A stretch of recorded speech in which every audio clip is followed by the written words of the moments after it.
big fellow, WSims7, about youth violence and economic well-being. And one of the things, Mr. Greenlee, that we wanted to sort of follow up was this whole idea of economic self-help that you introduced before we had our first commercial break. Let's talk about that. Well, think about this.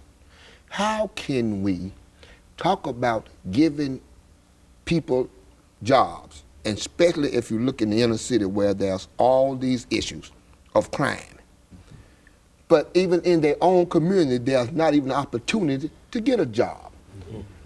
You take one felon, you destroy his life for the rest of his life, and at the same time, even me as being a black man doesn't own enough in my own community to employ him.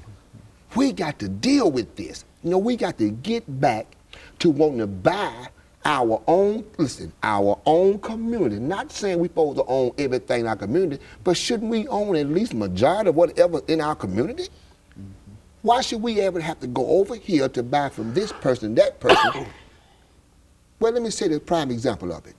We own all the beauty shops and the barber shops, but we buy hair.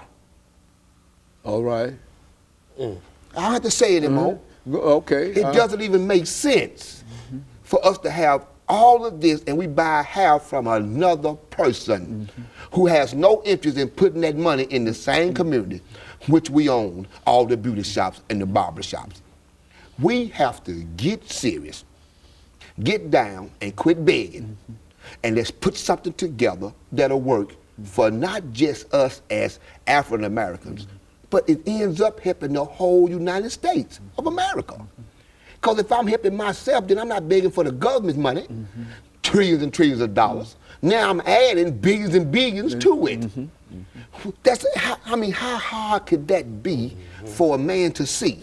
So what happens is we won't stand up and start to developing to sacrifice for the next 30 years. So we want all our stuff right now. We want to have all our big cars, and all our big, we want it like microwave right now.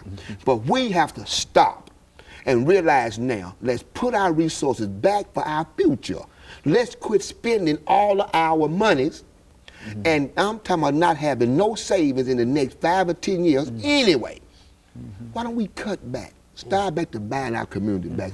You know, we ain't trying to say we're trying to kick nobody out of the community, but we're saying is, don't our kids need jobs too? Don't we need a job? Yes, because look at the unemployment rate and look at the violence. If you tell me that everybody that does violence does it because that's what he want to do,